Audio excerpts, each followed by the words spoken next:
नांदेड़ जिले में आई तेज तूफानी हवा और अचानक हुई जोरदार बारिश ने किसानों की कमर तोड़ दी है। खासकर अर्धापुर और मुदखेड़ तालुका के किसान इस प्राकृतिक आपदा से सबसे अधिक प्रभावित हुए हैं।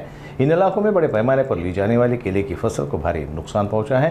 इस नुकसान की जानकारी मिलते ही नांदेड़ के सांसद रवींद्र चौहान ने अर्धापुर और मुदखेड़ तालुका के प्रभावित खेतों का दौरा किया।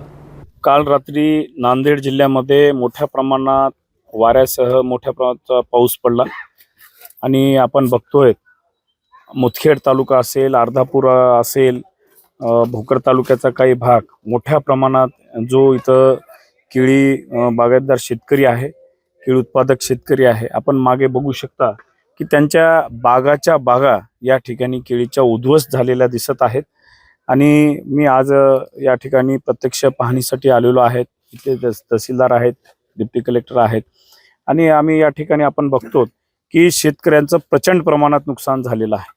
तर मी या ठिकाणी अधिकाऱ्यांना सूचना दिलेल्या आहेत की आपण तात्काळ या सर्व केळी बाधित शेतकऱ्यांची आपण पंचनामे करावेत, शासनाला त्वरित अहवाल द्यावा आणि त्यांचं जे नुकसान झालेलं आहे ते त्वरित शासनाकडून या ठिकाणी शेतकऱ्यांना देण्यात यावं। प्रामुख्याने ग्रामीण भागामधला शेतकरी काहीशा प्रमाणात हवामानाविषयी अन्नभिन्न असतो, म्हणजे त्याला टीव्हीच्या माध्यमातून किंवा इतर माध्यमातून माहिती होते, पण शासनाने अनेक ठिकाणी ऑटोमॅटिक वेदर स्टेशन या ठिकाणी उभारल्या जातील म्हणून सांगण्यात आलं होतं, पण या भागामध्ये ऑटोमॅटिक वेदर स्टेशन अद्याप कार्यान्वित झालेलं नाही। जर ऑटोमॅटिक वेदर स्टेशन असलं तर त्या भागातल्या शेतकऱ्यांना त्या नुकसानीची थोडीशी कल्पना आली असती, काय वादळ येणार आहे, किती प्रमाणात पाऊस येणार आहे, म्हणजे शेतकरी थोडासा सतर्क राहिला असता असं मला वाटतं।